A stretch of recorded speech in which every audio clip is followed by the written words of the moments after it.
Hi,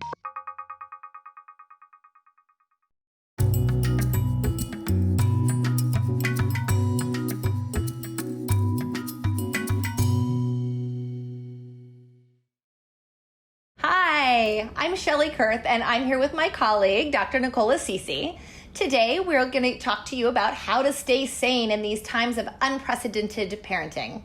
Our background together is about 30 years of teaching and leading in schools. And, most importantly, we're parents, working parents, actually, homeschooling our kids, actually now summer schooling our kids, I guess, technically. Our goals for this series is to provide you with tools and resources to help your learner thrive, but to keep you sane. And it seems like we've talked to you a lot about reading, the importance of reading.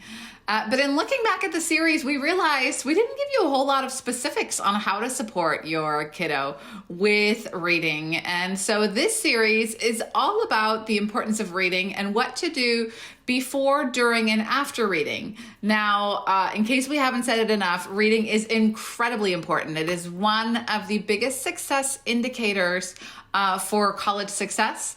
And reading helps with priming all these academic skills that come after. It increases vocabulary, and most of all, it's a lot of fun. So we are going to spend the next 8 to 9 minutes or so to talk to you about the importance of reading and strategies to make reading fun, sustainable, and educational, especially over summer and during the times of COVID-19. So Shelli, kick us off. What do we do before we start reading? Yeah, there's a lot you can do before you dive right into that story. Remember, I just want to, put it out there. You might be reading the same book 100 times with little guys especially, and that's okay. It is great to repeat a story. You're going to read it better the second time, and you're going to know what questions to ask. And that's really a key to reading, is how to get your kids thinking a little bit more about the story. So it's okay if you've read it 100 times. Just remember that knowing a little bit more about the story is a good thing. Get comfortable when you're reading with your kiddos. Make sure they can see. Make sure you can see. If you're reading to a group of kids, how can you situate yourself so that they can all see the pictures? It's important for kids, even sometimes when there's not pictures. Letting them get the connection between the words on the page and the words that you're reading is important. Show the cover of the book. Ask kids what they think the story might be about, or maybe what they might make the title of the story based on the cover. And introduce the book, show the author and the illustrator, and show where the title is. You're letting kids understand how a book works, making sense of the book. Those are jobs too, so you're doing a little extra, making those career connections. And, making connections in general is important. You might have read that book or a book like it before.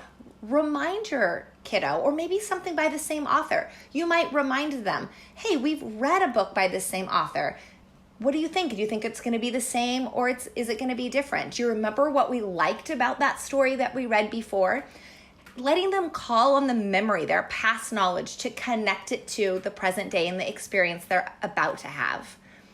And making connections to the topic is important too. Providing information about the setting, the characters, where the story takes place. With older kids, you might talk about the genre. Is it fiction or nonfiction? Those are all things you get to do before you even start the story. And if you know the story already, like we were talking about, maybe you've read it, or maybe you just did a little look, or maybe you read the Amazon write-up of the story or the back of the book. You can maybe even pull out a purpose for reading that story that can signal you can have your child listen for something. You might say something like, I'm going to begin reading, and when I do, listen carefully to see if you can figure out what problem Stella Luna had and how you could solve it.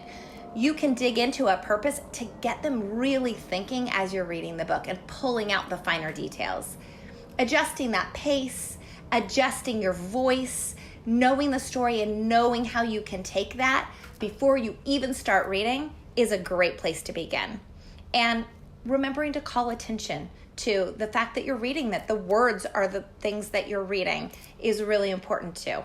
Nicole, want to add to this? You've got a lot of great information about while you're reading. Yeah, absolutely. And, I realize that I have a younger kid. So you might say, you know what, Nicole, it's really easy to engage your 6-year-old in reading stories. But did you know that a recent study by Scholastic showed that 83% of kids ages 6 to 17 said that being read to is either something they really liked or something that they actually loved. But unfortunately, only 17% of parents who have kids ages 9 to 11 are reading to their kids.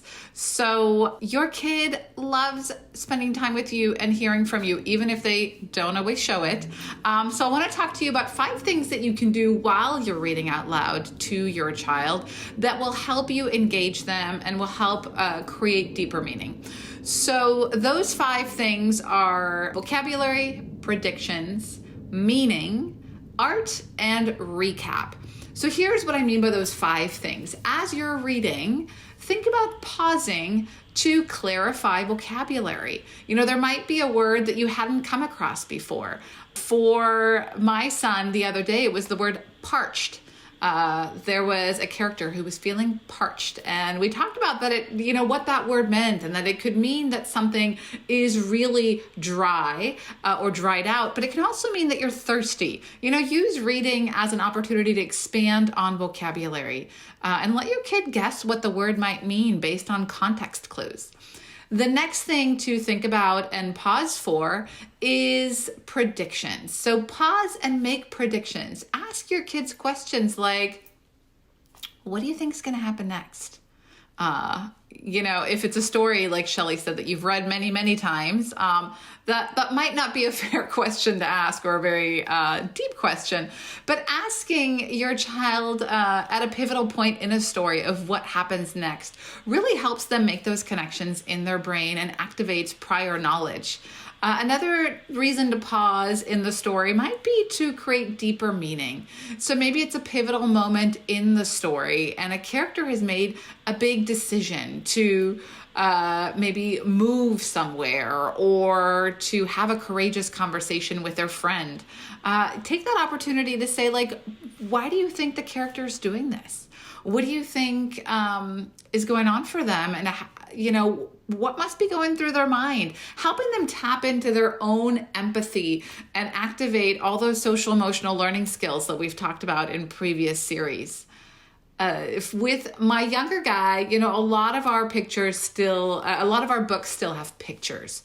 So pausing and connecting the art to the words is really important, especially when kids don't yet know how to read all the words. In our house, we often talk about the fact that readers read pictures and readers read words. And so asking your reader to look at the pictures and talk about why that piece of art or that illustration was used, or what more they can learn about the stories by looking at the pictures, is a really great strategy. And then last but not least, pausing in the story to have your child recap what they have understood so far. Especially if a lot of actions have happened back to back, asking them to recap can help you fill the gaps for what they may have missed, especially if there's a critical piece of information that was shared. Now, there's no magic answer on how often you should stop while reading a story. We obviously caution you to make sure don't stop too often. Let your kid get immersed in the story and feel the flow and create those pictures in their mind, right? Talking about those stories. What are you seeing in your mind right now? What does it look like? Drawing a picture of what's happening. So don't stop too often, but do take the opportunity to take the learning deeper, ask questions, and really immerse yourself in that story. So Shelli, that's all great while we're reading a story, but can you talk to us a little bit about what to do after we're done with the book? Yeah, there's such an opportunity to engage after you've read a story and not just toss it out and get on to the next one. Take a minute to talk about the book. Ask your child to describe their favorite parts and why it was their favorite part, and share your favorite parts too. You're doing a lot of modeling, not just in conversation, but you're modeling, picking out details. Remember, you're modeling for them how to talk about reading, talk about stories, and talk about books. So start with that easy conversation about favorite parts. Review the story components like the setting or the main character's problem or maybe how the problem was solved. Dive deep into the little parts that, maybe they didn't understand all the way. It gives a chance to recap the story together and understand it a little more clearly. Ask questions that encourage your kiddo to think about why the events might have happened the way that they did or why the people in the story acted or behaved in the way that they did. Nicole was talking about building the empathy and the compassion part. This is a chance to dive into some of those moral and ethical dilemmas that characters seem to have in these stories. And you can help make your kids make connections between the story and their own life. And my favorite thing to do is, especially with my little ones, is to have them read the story back to you. And believe me, it might not be the real story. In fact, they might use the pictures to make up an entirely different story, or they might retell the story by looking at the pictures. All of that is perfectly good. Those are the pre-reading skills that you're trying to build. Put the book in their hands the right direction, have them turn the pages in the right way, and let them tell a story. It's all good, and it's so fun, and it's the way that they're building the lens of the world around them.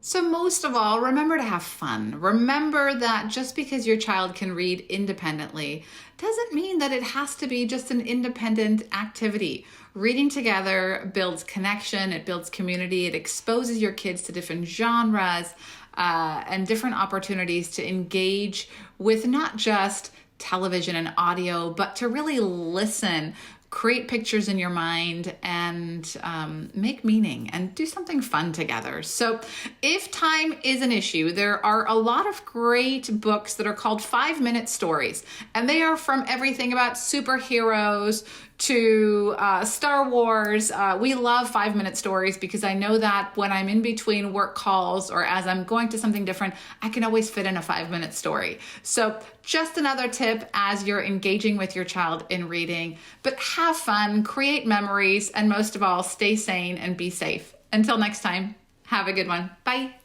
Bye.